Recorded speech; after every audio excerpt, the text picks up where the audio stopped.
Amateur Traveler is in its 20th year now, but can you imagine if I had people on the show who had never been to the destination but had just read about it or seen a movie about it? That wouldn't make any sense at all, and you wouldn't listen. We all know how important it is to receive advice from people who know a destination to get the most authentic local experience. And a great option for experiencing this is Explore Worldwide and their authentic small group adventures, led by local tour leaders, perfect for solo travelers who want to meet like minded people with a desire for adventure. I'm often an independent traveler, but two of my last three trips were with small group tours because they organize everything and it's a lot easier. If you want to recreate the tour I did to Malta, they have a Malta and Gozo Discovery Tour. I'm intrigued by one of their tours called A Taste of Sicily. The company again is Explore Worldwide, and visit exploreworldwide.com to learn more. And thanks to Explore Worldwide for sponsoring this episode of Amateur Traveler. The nights are long, the days are short, and the weather is chilly to downright cold, depending on where you are. It's a good time to slip into a Quince iconic Mongolian cashmere sweaters, which start at only $50. You can treat yourself to everyday luxury at an affordable price with Quince. If you really want to dive into luxury, you can check out their leather handbags, washable silk shirts, and European linen sheet sets. Whatever you're looking for at Quince, all the prices are 50 to 80% less than similar brands, and they do that by partnering directly with top factories and cutting out the middleman. They only work with factories that use safe, ethical, and responsible manufacturing processes. And of course, they use premium fabrics and finishes for that luxury feel in every piece. But you've already heard me rave about my Quince travel pants. Treat yourself this winter without the luxury price tag. Go to quince.com/traveler for 365-day returns plus free shipping on your order. That's QUINCE.com/traveler to get free shipping and 365-day returns. Quince.com/traveler. And thanks to Quince for sponsoring this episode of Amateur Traveler. Hi, this is Chris, and this show is going to be a repeat. I'm off traveling this week and can't put out a new show, but I think you'll like this one. This is a show I did about 2 years ago on travel to the country of Slovenia. I got my bags packed, I'm on a roll. I'm heading out there, and I'm ready to go. I'm looking real good in my passport photo. Oh, no. Amateur Traveler, episode 656. Today, the Amateur Traveler talks about caves and mines and castles, lakes and churches, UNESCO sites, and even secret rooms as we go to Slovenia. Maybe not today. Welcome to the Amateur Traveler. I'm your host, Chris Christensen. Let's talk about Slovenia. This is Chris, and there's not going to be a guest on this show, but instead, for one of the first few times, we're going to do two shows in a row that are about my travels, and this time, my travels to Slovenia. And that is because I did trips back to back. I flew from Paris to Slovenia as a guest of the Slovenian Tourism Board. And I traveled all around the country for a week, or really for 5 days of heavy travel. This is going to be really a 7-day itinerary. I did it in 5. You're not going to want to. But I first want to talk about the things that I didn't do. For those of you who don't know how the press trip kind of works, when you're doing a solo press trip like this was, you get an itinerary from your host, from the tourism board, and then you do some iteration. You say, well, that's not exactly what I like to cover. Do you have more of this? So in this case, I did not get to the eastern part of the country, although my original itinerary that they sent would have called for me to fly into Ljubljana, do some touring there, which I did do, and then go to the east. And when you see a picture of Otocet's Castle, or Castle Hotel, where they're going to put me up for the night, you'll think I'm crazy for not heading in that direction. But that was going to be stopping at the Dolinetske thermal spa, and I apologize for my Slovenian pronunciation. My Slavic pronunciation always needs a little work. And it was going to be going to the home of Melania Trump, to Sevnica, tasting Melania cake and things like that. And then going further to the north on the Solochava panoramic road. And all of that would have been in the eastern part of the country before going back to some of the areas that I did go to. But I wrote back and said, well, that's great. That all sounds like fun, but could we do more UNESCO sites and fewer spas? And so that is what we did. So they sent me to a couple different UNESCO World Heritage sites, and I spent all of my time in the western part of the country. The eastern part of the country tends to be more flat, and the western part of the country is all hills and valleys and mountains. And that's where I spent my time. And I spent my time on a self-driving tour starting in Ljubljana. And Ljubljana is the natural starting point for a trip to Slovenia. It is both the capital and the major airport with the best connections. It has a medieval core, but the city goes back to Roman times, or at least to Roman times.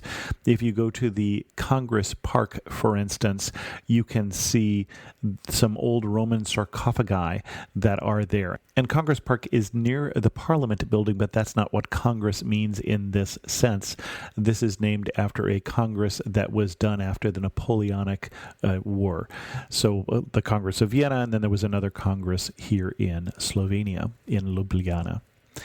Ljubljana was part of Austria-Hungary for a number of years, really up until the end of the First World War, and Slovenia was in general part of that.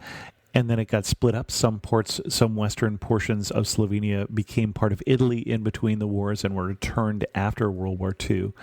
And then Yugoslavia was formed. And so Slovenia was part of Yugoslavia really up until it split up in the 1990s. Slovenia gained its independence in 1991 in the 10-day war.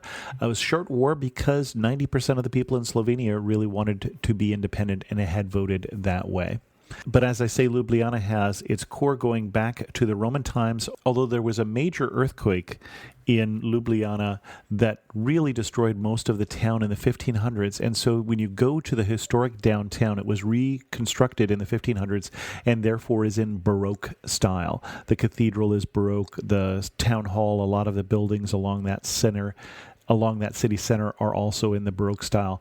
If you go a little further out to the newer portion of the town, there's a city expanded in the 1920s, and so then there's a lot of Art Nouveau, and so you sort of get this Baroque city surrounded by an Art Nouveau ring around it. Both of them a number of lovely buildings. A lot of the old city was preserved. There's a river that runs right through the middle of town, including under a famous series of 3 bridges right in the center, right by the middle of town.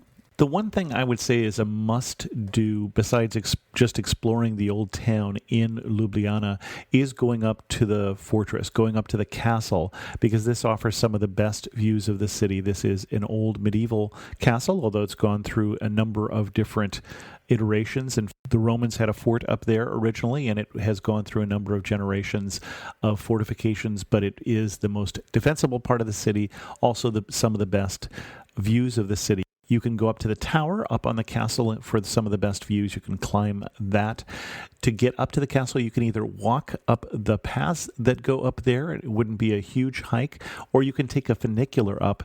In the summertime, I'm told that taking the funicular up is something that you might want to get there early in the day because the lines can get quite long. Or you might just want to go there early in the day before it gets too hot and do the hike up to see the city.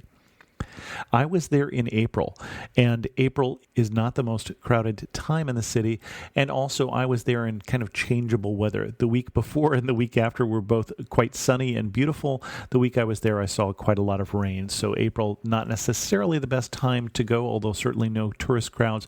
Probably I would wait a month and go maybe in May or go after the end of the summer in September for some of the better weather and some of those smallest crowds. I did a walking tour of Ljubljana, and one of the things that my tour guide said was that if you go to Ljubljana in a rainy day, any time of the year, it is a quieter town, and whenever there's a warm, sunny day, the streets fill up with the residents, so has almost 2 personalities depending on what the weather is like. But I was not in Ljubljana very long, so if you're wanting more information about Ljubljana and then also about Lake Bled, those are probably the 2 best known places to go in Slovenia, and we have covered them on an older episode of Amateur Traveler, and I'll put a link to that in the show notes.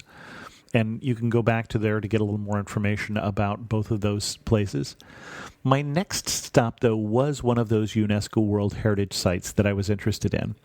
And One thing to know about Slovenia is a karst region, a lot of limestone formations. In fact, the word karst comes from the Kars Plateau in Slovenia. And so a lot of the original work on karst formations, or these limestone formations, was done by scientists as they studied the formations in Slovenia.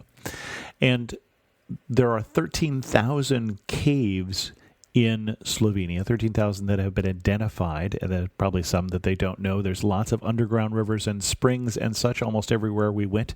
I would go to some secret lake where a underground spring was coming up, or a river was coming out from an underground cave. And then what I was told in Idrija was, if the Slovenians don't find a hole, they will dig one, because Idrija is a home of mercury mining. So mercury was a very precious metal. Now, the story goes that a town barrel maker found this odd substance that looked like metal but flowed like liquid, and took it to a nearby goldsmith and said, "What is this?" And the goldsmith said, "Oh, that's not very valuable, but where did you say you found it?" But he did not fall for that, and so he did not give away its location. And so the town people owned this mercury mine. They found out it was mercury, and mercury mining is very profitable. A lot of the profits of the mining in Austria, Austro-Hungarian Empire, depending on where it was at the time, a lot of the profits of the mining came from Idrija, came from this mercury mining. And the reason for that is that mercury is used in the mining of gold. And so a lot of the mercury that was mined here ended up in the New World, for instance, was sold to the Spanish or to the Habsburgs and was used to mine in Mexico. So if you want to find the mercury from Idrija, it's in the water supply in San Miguel de Allende or other mining towns in Mexico. But a lot of money came from this. In fact, enough came from it that they got the attention of the rulers. And so it was bought by Karl, Archduke of Austria, in 1575, and was owned by whatever government owned this region really up until they closed the mine in 1995. And the way that they got noticed by the ruler, according to a story I heard in town, is they loaned the ruler some money to pay off some debts or for some campaign that he was running. And in exchange for that, they asked permission that the town or that the mining company could build a castle, which is an unusual request. And it caused the ruler to basically go and send someone to find out what was going on in this town and why were they making so much money, and found out it was this mercury mining.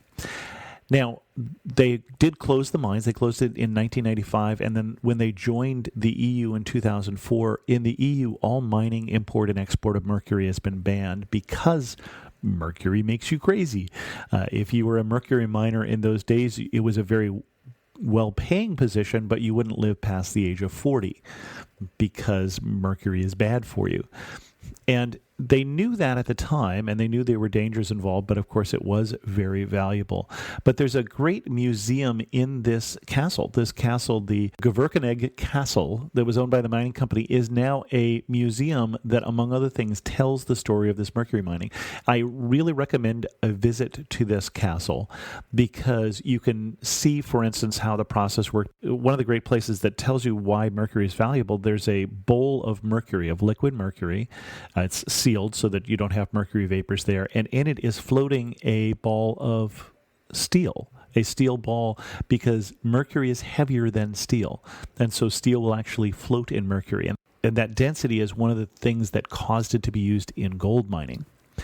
And so you can learn more about the mercury process. You can lift a hunk of cinnabar. Cinnabar is mercury ore, and that's what they were actually mining for. They weren't looking for the liquid mercury because that was more dangerous, but they would find the ore and then they would cook that basically to turn it into vapors, but in a controlled process, and capture the mercury and then ship that off in very heavy, small jars that were very expensive, at least at the time that the most of the mining was going on.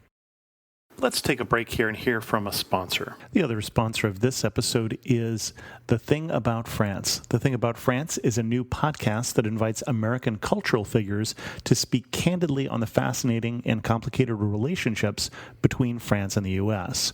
Tune in every Wednesday with host Bénédicte de Montelard, cultural counselor of the French Embassy, to hear new interviews with artists, filmmakers, authors, and other prominent cultural figures, such as humorist David Sedaris, jazz singer Dee Dee Bridgewater, and director of the Whitney Museum of American Art, Adam Weinberg.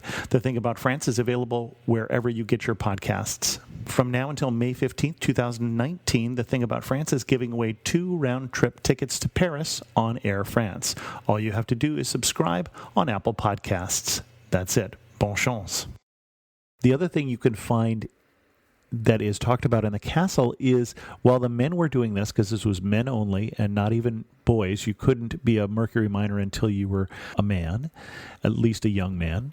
And while the men were doing that, the women were taking part in a tradition of lace making, which still happens in the town. So you can see examples of this lace making and even demonstrations of it here in this castle. And so definitely worth a stop. There is a small fee, but it's worth it. The other thing you should do in Adria is you can take a mine tour. You can go down into the mercury mines.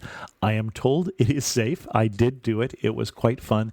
The one danger that there is they're going to give you a hard hat, and I managed to hit my head with the hard hat, fortunately, at least a dozen times in these low corridors. I'm 6'3", and it was a lot of work to carve things into rock. At first, they were just doing it with hammer and chisel, and later on they would do it with dynamite, and later on with pneumatic tools.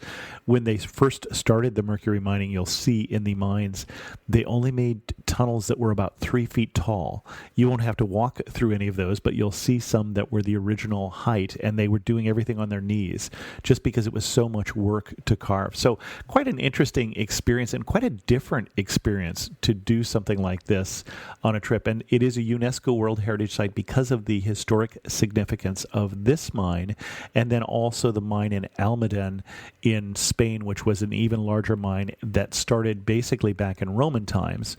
But both of those mines are together UNESCO World Heritage Site.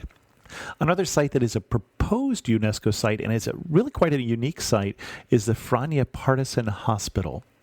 And I quite enjoyed this as a history buff. One thing you may know is that Yugoslavia prides itself, or the different portions of Yugoslavia, like Slovenia, that they gained their own independence from the Germans in World War II. They were not liberated by the Soviets or liberated by the Americans and the Brits. And so that is one of the reasons why post-World War II, Tito, who was communist, wasn't still in the Soviet bloc. He wasn't communist because the Soviet troops were in there and installed a communist government. They were communists, and they were partisans, and they were fighting the Germans long before the end of the war. And one of the unique things about that is they had such a large number of partisans that they actually set up these secret hospitals, and one of them is this Franja Partisan Hospital. And these were set in places where they would not be discovered, where they were easily defensible.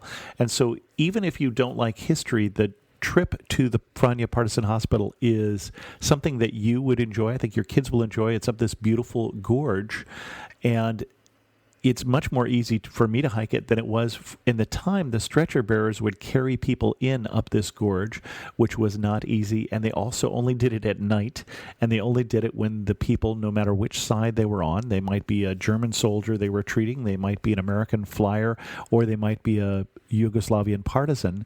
They were blindfolded, they were spun around a few times so they wouldn't know where they were, so that they would protect the secrecy of this hospital. And as you go in, you can see some of the bunkers that were installed up on the high cliffs to protect the partisan hospital.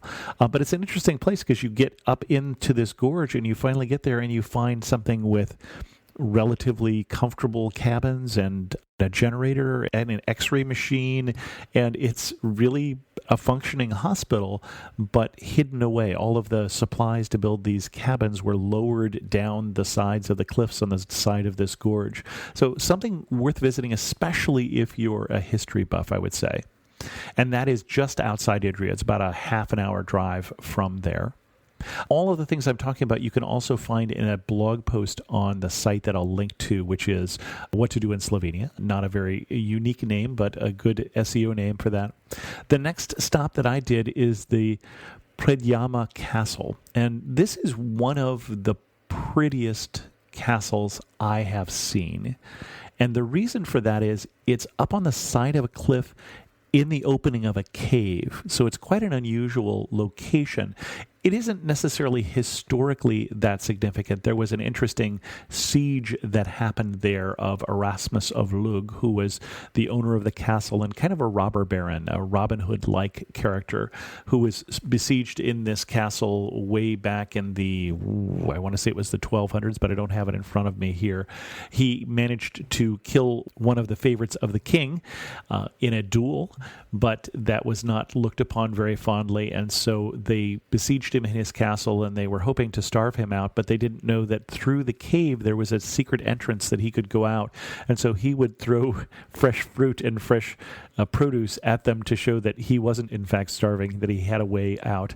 But he was finally betrayed by one of his men who, the story goes, lit a candle while he was in the privy, which was in a thinner walled section of the castle, and they used artillery, and I've seen a couple different stories, either cannon or trebuchet, I'm not sure which it was because I've seen conflicting stories, to target where he was and kill him. But even if you don't care about the history, it is a beautiful castle, definitely Instagram worthy if you care about your photography.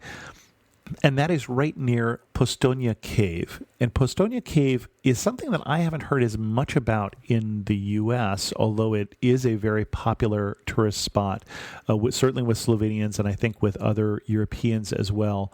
This has been a tourist spot since 1818.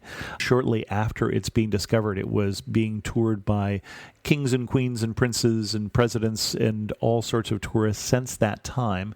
The cave was equipped with a train system back in 1872 and then was lit with electric lights in 1884, even before the city of Ljubljana. And so nowadays, when you get there, you take a electric train 15 minutes into the mountain before you even get out and start touring it for another 45 minutes or so. And so even if you have mobility issues, you can just do that train portion, and you can do a 30-minute train ride into the castle. And even that portion I thought was very interesting. In fact, as you're going past some of these chambers with their stalactites and stalagmites, you're thinking, well, if this is so lovely, what are we going to see if we're skipping this? And you get inside, and there are even larger formations, and formations that are 250,000 years old. These stalactites and stalagmites form at about a rate of 1 millimeter a year, or maybe even 1/10 of a millimeter a year. And so when you see things that are towering above you, they are literally tens of thousands of years old or hundreds of thousands of years old. And so I thought it was a very beautiful cave. I really quite enjoyed this visit.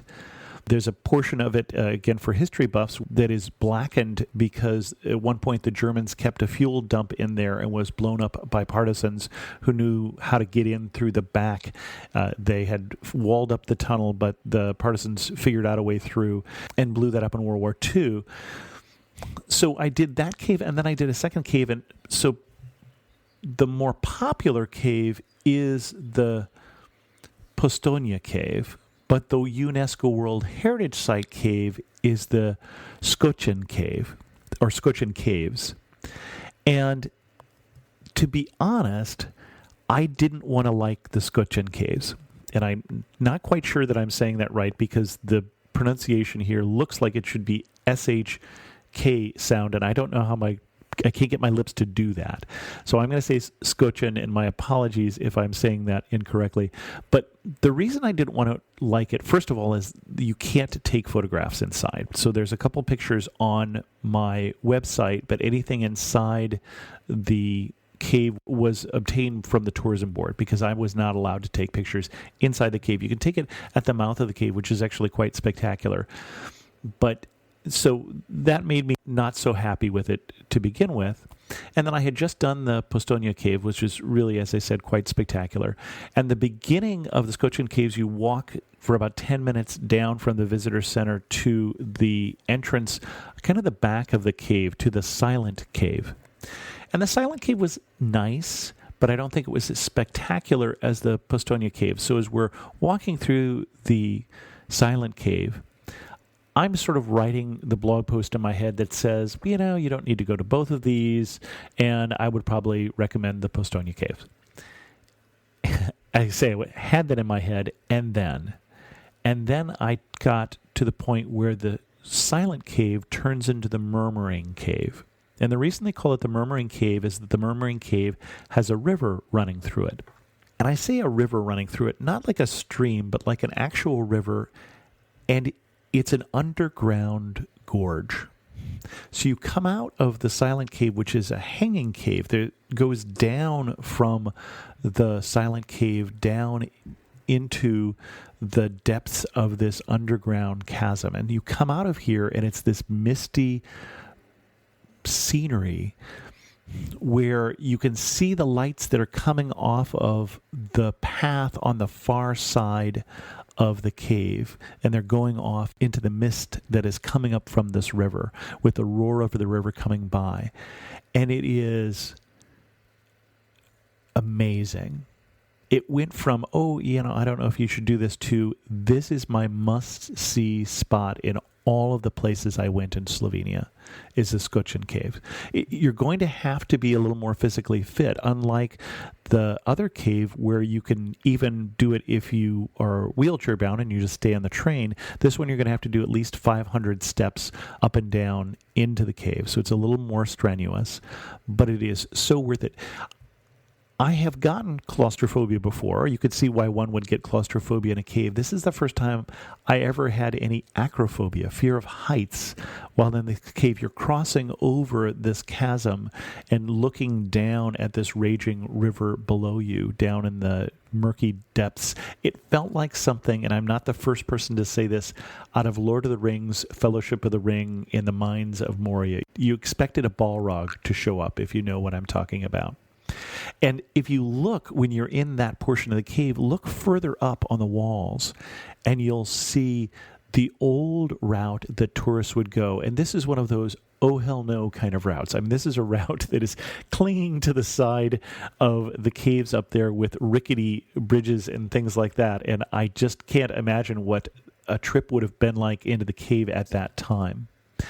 I should say that in the Postojna Caves, I did the normal tour, but there are some longer tours, even some tours that spend the night in the cave and do more spelunking in less visited portions of the cave. So if you want to do something a little more adventurous, do one of those other tours, or do that next time you go to the cave. Do the normal tour the first time, and then do one of these others the next time you go in.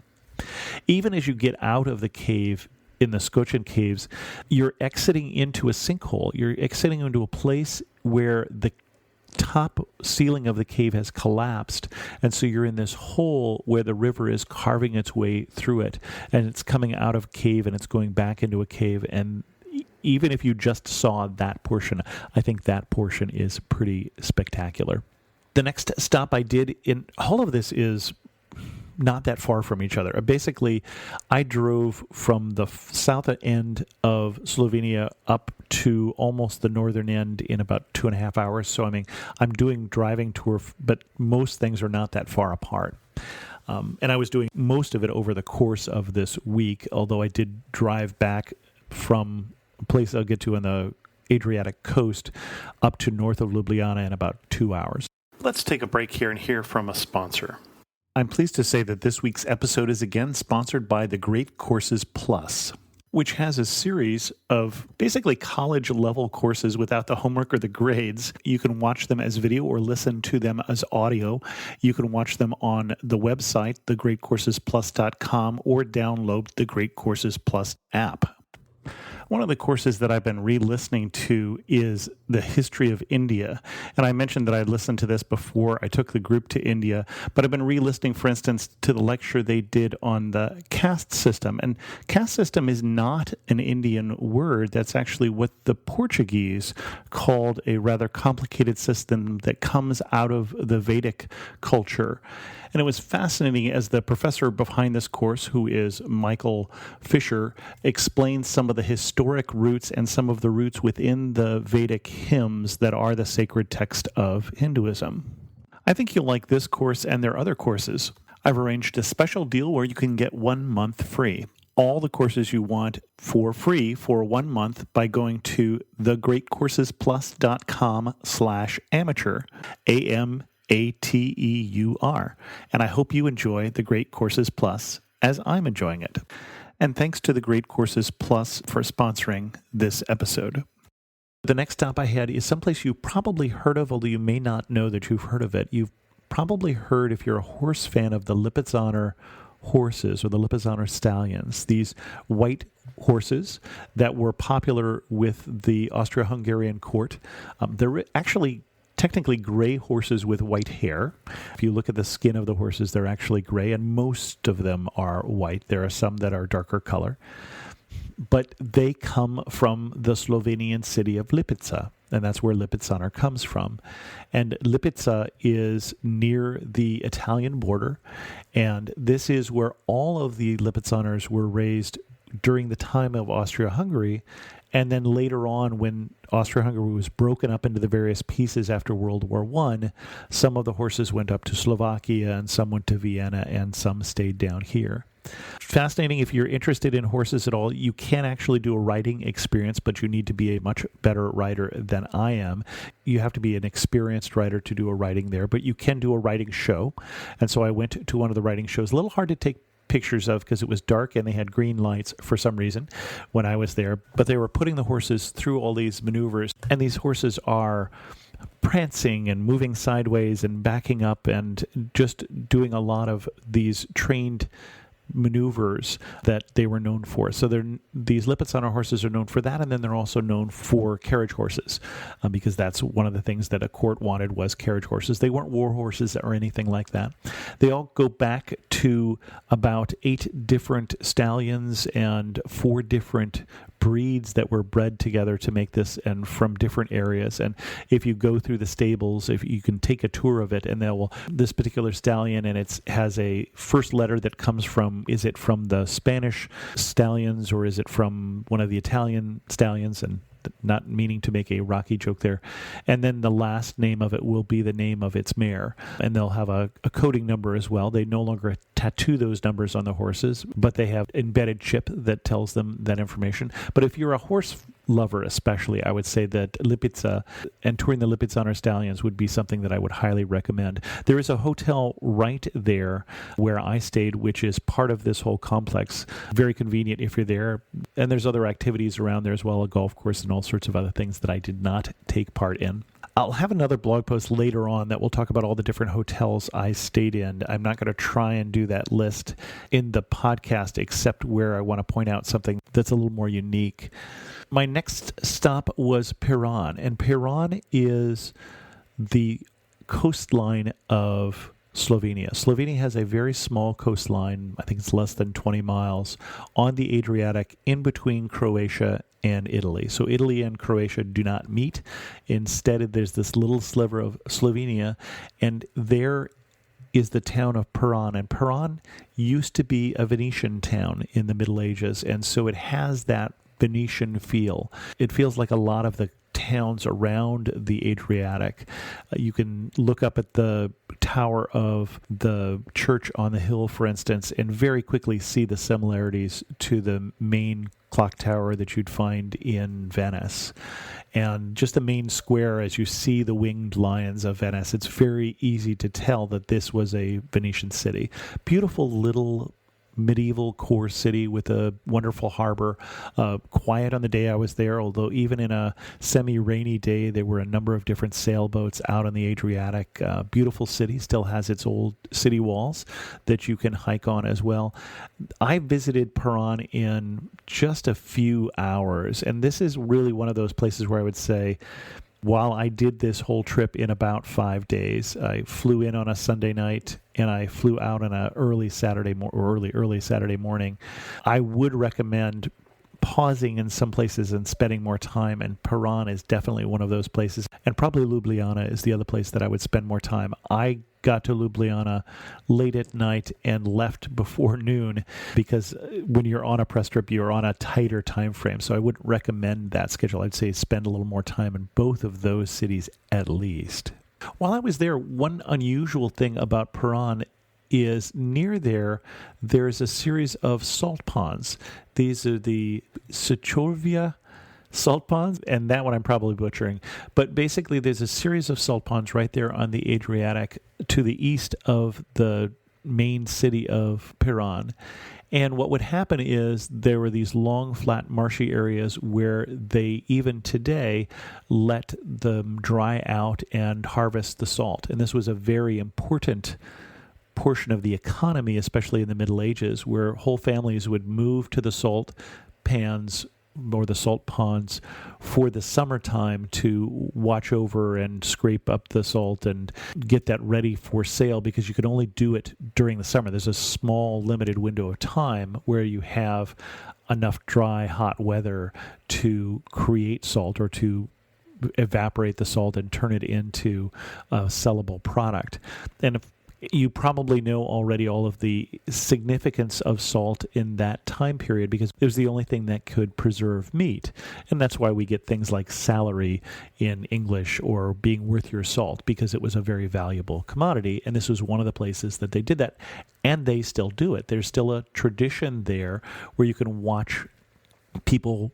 And I say watch, you're watching water evaporate. So you can go to a museum there, for instance, and learn about the process. Even if you're not interested in salt production, this is also an area where you'd see a lot of waterfowl, because this is an area that is marshes and such. And some of it's salt ponds and some of it's not nowadays.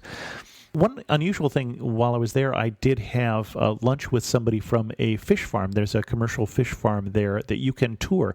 I did not have time to do it on this very rapid itinerary, but you can go out there on a boat or even on kayaks out into the bay where they have these large nets where they have fish, and they also have information about what they're doing in this commercial fishing process. They're quite proud of it because it's one of the ways to be more sustainable, getting your fish from someplace local instead of flying in your Chilean sea bass. They'll raise sea bass here, for instance.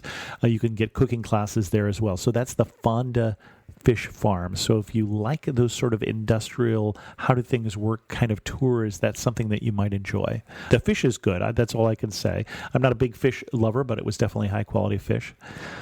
And the next day, thinking of how things are done, I did something quite the opposite. If you remember, some of you are way too young to remember this. When I was a kid, there was a movie, and there was the book Heidi, and there was a well-known movie at the time about the little girl in Switzerland who goes up to live on the high pastures with the cows during the summertime. Well, that is something they did in many places in Europe, and one of the places they did it was Slovenia, and one of the places they did it in Slovenia is the Velika Planina. And so this is back north of Ljubljana on the way to Lake Bled. And so I went and toured the Velika Planina with a tour guide, a local tour guide from the town of Kamnik. And it is a place where Slovenians go to hike in the summertime. Well, at least in the summertime, sometimes other times of the year. In the wintertime, it is a ski area. And so you're going up on the gondola and then going up on the ski lifts up to these trails. And it's a lovely hiking area. We happened to be there when they had just had a fresh April snow, so you had all these wildflowers out covered with a layer of snow. So it was beautiful, but a little difficult day in terms of the sights you would normally be able to see. The mountains, the snow-capped mountains, were just kind of peeking through the clouds at times there. But a lovely little hike. It's easy to hike if you're take the gondola up. You can hike on a relatively flat area, or you can hike up the mountain. Either are available. There are places to eat while you're up there with some good hearty hiking kind of food. And then while you're there, they have an area where the cow herders still go in the summertime, and they still have their traditional cow herding sheds. And these are interesting sheds because there's an inner shed, and then there's a second wall around it. And the cows stay in between those two walls. And you may only have like a dozen cattle. This is not very large, and these are milk cows. And there's one particular region where the cow herders are still going, and in there's also a museum where you can see the traditional way that they lived when they were up there with the cattle surrounding them, and they would make a homemade cheese that they would make in the summertime when you couldn't bring the milk down the hill. It would take way too long to do that, so you would make a cheese instead with the milk while you were up there. You can still knock on some of the doors, I'm told, and get some of that traditional cheese. But if you're interested, it's a good place for hiking or to go and explore that little tiny museum that's in a hut that shows you how life was there in the high mountains. And then the final stop that I made was Lake Bled. And Lake Bled is probably the one place that if you've heard of a friend going to Slovenia, you've probably heard about Lake Bled. And this is a very picturesque, very touristy place that was, I'm not going to say it's one of the prettiest spots in Slovenia, but when Slovenia was part of Yugoslavia, Tito, who was the ruler of Yugoslavia, could have had a place anywhere, and he had a summer home here on Lake Bled. Beautiful alpine lake, and is best known for the church that is in the middle of the lake. And so you can go out in this church, and this is the island church of the Assumption of Mary. And one tradition is that brides and grooms will go out to this island, and for luck, a bride will be carried by her new husband up the many steps to this church, which is supposed to give you luck. It will certainly give you chiropractic bills. There are a fair number of steps there. But the way out to it, there's a ferry that goes out there, but the traditional way out there is taking one of these big oar boats, and they're called a pletna, and they will hold maybe a dozen people, and there's a rower in the back with some great big long oars as he's standing up and rowing you out to this island. So definitely something I would do that, but I would also go up to the castle. There's a castle up on the hill with some of the best views of the lake. Bled Castle also has a small museum that's worth visiting about some of the history of people in the area. People have been in the area since prehistoric time.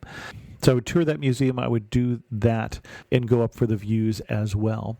That's the itinerary we ended up with me on. I really enjoyed it. I would recommend that itinerary. Obviously, if you're more interested in the spas and going and having Melania cake, I'll put links in the show notes to those particular spots that I didn't go to off in the east as well. But a beautiful country, a very, very green country.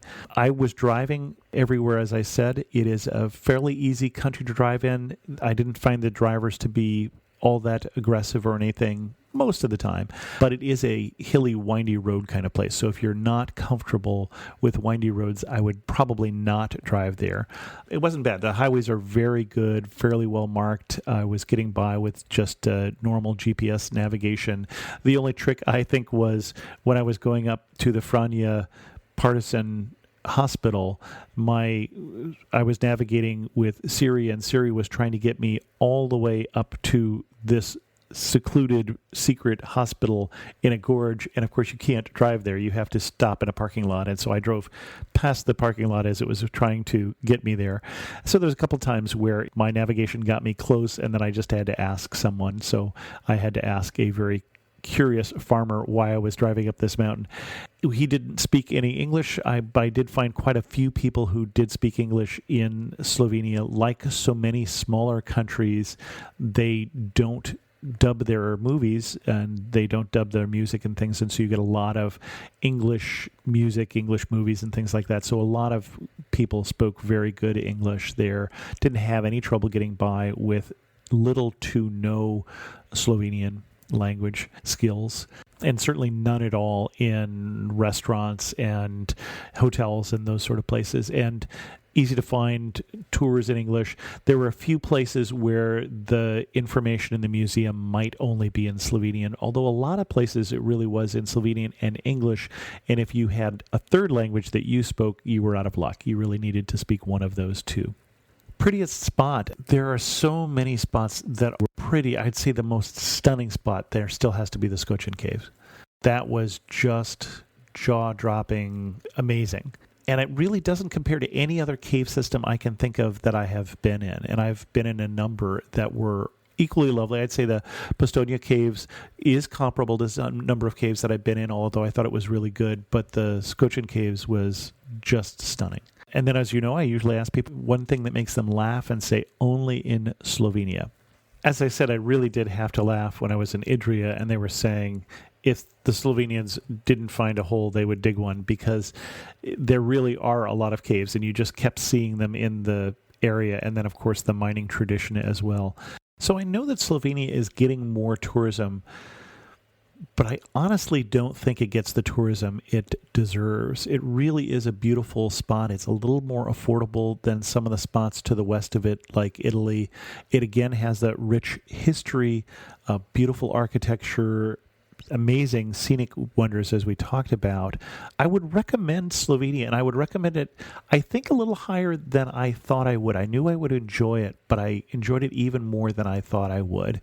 So I would recommend Slovenia in this particular itinerary. And again, if you're interested in the post that I wrote about Slovenia, the one that's out there right now, you'll find a link in the show notes to what to do in Slovenia on amateurtraveler.com.